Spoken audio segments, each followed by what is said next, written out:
What up, Fight World? It's your boy Ego, and I'm back with some more boxing. So, the morning after, I want to get my official post-fight. Some people are asking. Andre Ward versus Sullivan Barrera. I did cover the fight. Also, Dante's Boxing Nation. He made the trek out from Vegas all the way to my neck of the woods. So, shout out to him, DBN, for coming out here to cover the fight as well. And I want to give my thoughts on this. And I'm going to do another follow-up video because I don't want it to conflict with this video. But I got a lot to say. So, shout out to Rock Nation Sports, HBO, Andre Ward, Team Barrera for just making this fight come together for the fans. I had a great time covering it, met a lot of great people, some fans, took pictures with Sway, and let's get into my post-fight where I talk about the good, the bad, and the ugly. Now, the good is I thought Andre Ward looked very good, very sharp for his very first fight at light heavyweight. I mean, the man moved up in weight. He was clearly the smaller person. They might have been about the same height, but when I was 5 rows back, I was very close to the ring, and Sullivan Barrera looked big. Even at the weigh-in, this man looked big. He looked diesel, Sullivan Barrera. And that's it. When you're talking about body mass, he was clearly the thicker. It's kind of like maybe an Amir Khan versus Canelo. They might be near each other in height, but look at the size and thickness of Canelo's neck versus Amir Khan. It's a difference. Andre Ward is lean. He's always in great shape. He was shredded. But when you talk about body mass and a guy who has experience at light heavyweight with knockouts, a high knockout percentage at light heavyweight, Sullivan Barrera is clearly the bigger man. Ward moved up and he did what he needed to do and really what he wanted to do. Now, the good is I like Andre Ward's defensive posture. I mean, the man he's slippery. And I've seen a lot of shades of like a Floyd Mayweather. I know some people probably compare, but I really seen it from watching him live. He's very calculated. You can see he's very competitive. You can just see him thinking, and he thinks that it split second intervals. Like you could tell he's processing stuff. He's giving you different looks. I liked his jab. I thought that helped control Sullivan Barrera, who was trying to land something of note. I thought his defense, when Sullivan Barrera tried to pin him up against the ropes, he would fight back off of the ropes, and he was very slippery. His defense, especially in those early rounds, and this is what real boxing fans see it, but the dumb casual fans probably make excuses.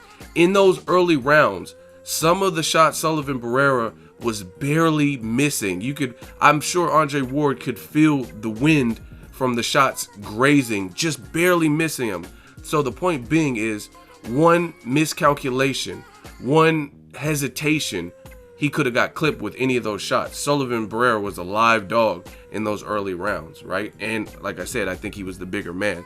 So it was very impressive to see Andre Ward defensively moving like that. And I think that's going to be a problem for the light heavyweight division. I can't think of anybody who's that athletic, you know what I mean, in terms of their defense and the way he was slipping punches. And this is the other thing that I really like, and a lot of people who don't know shit about boxing won't give credit to. Andre Ward has dog in him. Some people say the crazy stuff, oh, he's inactive Ward or pillow-fisted Ward. I don't care about none of that. The man has dog in him. And an example of this is when Sullivan Barrera did have a few moments where he shined, where he landed something of note, Andre Ward immediately returns fire.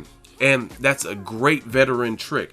What I mean by that is you see a guy who he could have his moment, like, oh, he landed a good shot. Andre Ward instantly responds back. So it takes that moment away from your opponent.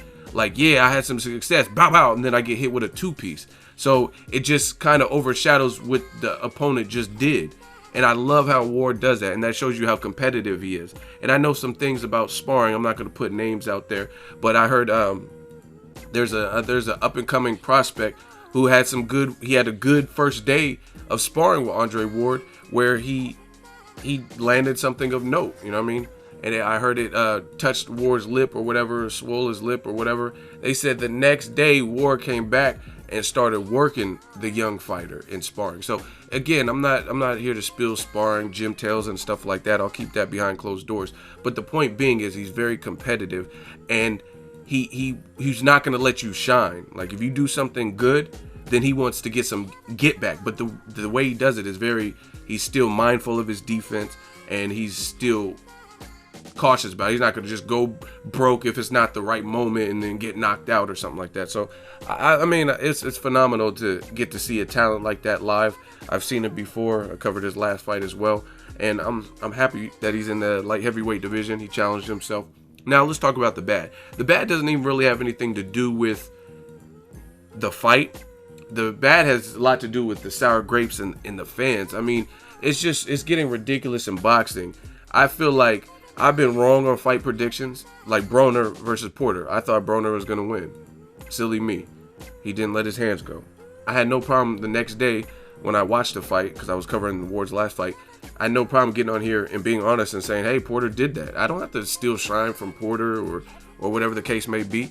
And that's not the case in boxing. You have some people, and I'm going to save this for another video, but when a fighter like Andre Ward does something that the boxing world should praise and should be commendable, you end up seeing decafs and dumb casual fans actually target them, and it's like they're mad that he's doing something like challenging himself, move up to light heavyweight. You know what I mean? They pushed him out of 168. Oh, you've done enough here. You've already cleaned out after the Super 6. Why are you hanging around here? And he moves up, and then some fans act like it's a problem. I don't want to hear, like, I'm here to talk good boxing. Good, bad, and ugly. And what Ward did, I thought was spectacular. And I'm going to read a tweet from UFC's Joe Rogan. He said, caught up on HBO boxing tonight, and I was very impressed by Andre Ward. What a masterful boxer. Was a real pleasure to watch him compete. And that's real. And that's real. And I know Joe Rogan, some people, oh, he doesn't know about boxing. But what he just said was real. And I respect Joe Rogan for publicly admitting that. Like, oh, I watched it. Because a lot of times you see the UFC taking jabs at boxers or boxing. So I like that. I think it's good for both sports to show some kind of, they're both fighting disciplines, you know what I mean? So there should be camaraderie. I talked to Berto, and he's friends with Conor McGregor. He didn't have nothing bad to say about Conor McGregor. Check out that video. So I like that motion from Joe Rogan, giving credit where credit's due. But it's a shame that in the own sport, in the sport of boxing, you don't get that. You get, oh, Kovalev will destroy him after that performance. That was his very first fight in a new division. I thought he looked sharp. Some people even said the fight was close. Even at press row, someone said, oh, I don't know. I guess Ward should win, but that was close. I didn't even really see a close fight. I don't know what you guys watch, how you guys score boxing. Again, I thought Sullivan Barrera was game. I could tell he wanted to win, but there's levels to it. And the thing is, Ward just defensively was too much for him. And another thing I like about Ward, he was doing that very reminiscent of Floyd Mayweather. He was early working, and this is see, this is where you have to respect a skilled boxer. It's very dangerous. He was doing that jab that Floyd Mayweather does to the body. Floyd Mayweather utilized it to perfection versus Zab Judah, and I seen Andre Ward do it in this fight where he kept stabbing the body. He kept with the body attack, and he was doing that in round one. That's very, if you know anything about boxing, it's very ballsy. This man's moving up in lightweight, heavyweight division, moving up in weight, fighting a puncher who's undefeated, who just knocked out a guy that went the distance with the Bernard Hopkins and Cairo Murat, right? And he's taking those chances because the thing is, if you get caught, sometimes if you stay in pocket too long, trying to get down low, you could get caught with the counter shot. And the other thing is, one punch of Sullivan Barrera that I was worried about for Ward is his uppercut. So, you know what I mean? Those are chances, and Ward was taking them early. So you got to give credit to a masterclass boxer like Andre Ward, because he didn't have to take early chances in a new weight division against a puncher, but obviously he's confident in his skill set. But again, it's unfortunate that you got boxing fans who say idiotic stuff like, oh, that fight was the most boring thing I've ever watched. You guys, if people say that, you truly have not watched boxing, because I've seen some boring fights, some real boring fights. So to even say that is just, I'm not even gonna spend too much time even talking about that. But I thought Ward looked good. Other thing, I thought it was kind of salty how Team Triple G handled Team Barrera. Well, it's still Triple G's team also, Abel Sanchez and Barrera. I thought they kind of, instead of good sportsmanship, they kind of took away some credit. Abel Sanchez, he was doing some interviews, and he was basically saying post-fight that Ward has no shot versus Kovalev. And the funny thing about that is this. We did like a round table after the fight of Kovalev, and he gave Ward credit. Hey, Andre Ward, he moved up in weight. A lot of people thought he would be the smaller guy going in. They talked about him being inactive. He came in and he won the fight. You had called him a diva before. I want to know, what do you think about Andre Ward overall? He's a great boxer, but I think that this is the student. And you're trying to match him against the teachers, Kovalev and Golovkin. That's just an impossible task. He didn't look like he could handle those guys today. He was able to handle a young man with 17 fights, but it's a different story moving up to the elite guys. We have a lot of work to do. We're going to be in a position, hopefully, in the next year and a half to challenge again. And when we do, hopefully we'll do better. So you don't think Ward is ready for Kovalev? Absolutely not. Why? The shot that he was getting hit by Sully today, Kovalev will destroy him with shots. I think that either he gets 2 or 3 more fights to sharpen up.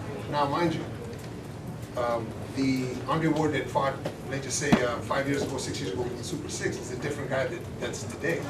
Kovalev is at the top of his game. It would be impossible for me to think that he has even a slight chance against Kovalev. How it works, Andre Ward. He's a very professional boxer, yeah. What grade do you give him? Can you beat him?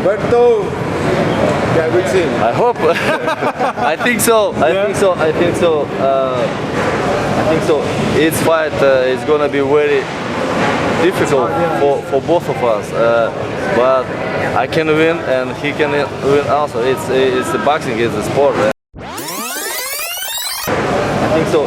Its fight is gonna be very difficult for both of us.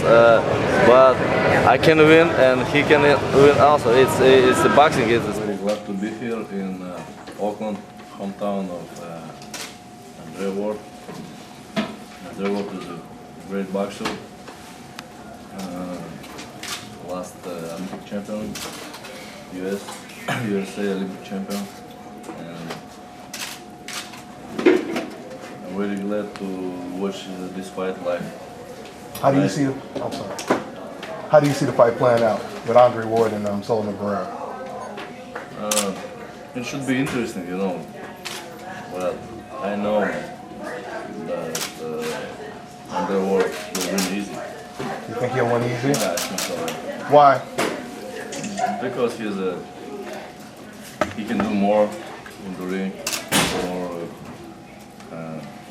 He's a class boxer, much higher. He can do more things, more professional. So do you believe he'll be your toughest challenge if he were to beat Barrera, Andre Ward? Yeah. How do I feel like I'll fare against Kovalev? I feel like I'm gonna win. And it's not gonna be an easy fight. He's a champion. And he deserves all the credit that he's gotten because he's not only fought everybody in the division, but he's gone to their hometown to do it. So the man you're saying is going to destroy Ward is actually saying this is his most dangerous and deadly fight. But the trainer of the guy who lost, Abel Sanchez, is saying something different. So that doesn't really, it's weird that the fighter you're pitting to basically destroy Ward, is giving Ward props, right? And then the trainer whose fighter just lost and got embarrassed is kind of making excuses. Abel Sanchez said things to the effect of, oh, he's too green. Oh, he only has 17 fights. Oh, and I don't like to hear stuff like that because as a trainer, as a management, as a promoter, you knew how many fights Sullivan Barrera had, and you put him in there with that monster, Andre Ward, who's an Olympic gold medalist. So I don't like to hear stuff like that. Oh, Canelo, he was too green. Oh no, he wasn't ready. Like, he wasn't ready for Floyd. Oh no. I don't want to hear that because why did you put Canelo in there with Floyd? Why did you put Sullivan Barrera? Like, you want to waste the public's time by seeing him get outclassed? You know what I mean? You're doing it for money. I don't buy that. This is a competitive sport. And what's up with the stuff you say post-fight? See, that's the thing. People say stuff pre-fight and then post-fight doesn't add up. Sullivan Barrera said he's going to knock out Ward eight or 9 rounds. And Abel Sanchez did interviews. You guys, a simple Google search will reveal this. Abel Sanchez said things to the effect of, Ward, this is not Super 6 Ward. He even said it post-fight. This is not the same Ward from the Super 6. He's watered down and he's past his prime, past his peak. The same stuff I see boxing media writers writing, right? So if that's the case, why couldn't you beat a past prime, past his peak Andre Ward? Why was Sullivan Barrera too green for a past his prime, not Super 6 version of Andre Ward, who's moving up in weight, right? Never fought at this weight as a pro. So again, look at what people say, including myself. Look what I say before the fight. Look what I say after the fight. And the fact of the matter is, Sullivan Barrera, I think he'll be back. I think he's a good fighter. It's just levels to this. And I think Andre Ward is just at a different level than him. I think he can still beat guys. I would love to see like Sullivan Barrera, even versus Kovalev or Adonis Stevenson, Funfara. I mean, there's great fights out there for Sullivan Barrera. And I think he could do better than, and maybe win some of those fights. And he was ranked he was ranked top 10 in 3 of the 4 sanctioning bodies. So there's no excuses. Your man lost. You can't say, oh, it's because he has 17 fights. The man is older than Ward. He's like 35, 36 off the top of my head. He has a Cuban school of boxing background. We all know the Cuban boxing program is phenomenal. So yeah, he has 17 pro fights, but he's not coming. That's like, you can't say Guillermo Rigondeaux or Vasyl Lomachenko. Lomachenko has less than 10 fights right now, and he might fight Nicholas Walters. He's been in there with Salido. He beat Gary Russell Jr. Rigondeaux beat, I think his 13th fight, beat a guy, a long-standing, bigger champion, strong champion, fast champion in Nonito Donaire. Beat guys like Joseph Igbeko, who had way more fights than him, and Rigondeaux's doing that in his like under 15 fights, basically. So the reason that's applicable is because of an amateur background, and Sullivan Barrera has that. So yes, he only has 17 pro fights, just like Vasyl Lomachenko has less than 10 fights, but they have an extensive amateur background, which kind of makes up for it, because 17 pro fights is one thing, but you've been fighting all your life in accredited like Cuban boxing school, Ukraine boxing school. Those are very, very prominent, prestigious programs to come from, right? So I don't buy that whole 17 fights and he was too green. And again, if he was that green and he wasn't ready, then you were just trying to cash him out. It doesn't make sense to me. I'm gonna drop a follow-up video because I definitely got more to say. Shout out to Barrera for being game. He tried. Andre Ward was just superior. Point blank period. You guys can hate, you guys can get mad. I witnessed it live, so I know what I seen. Let me know what you guys think. What did Andre Ward do? What can he improve on? Same thing with Sullivan Barrera. Make sure you share this video, like this video. As always, hate, comment, and subscribe. Till next video is Ego signing off.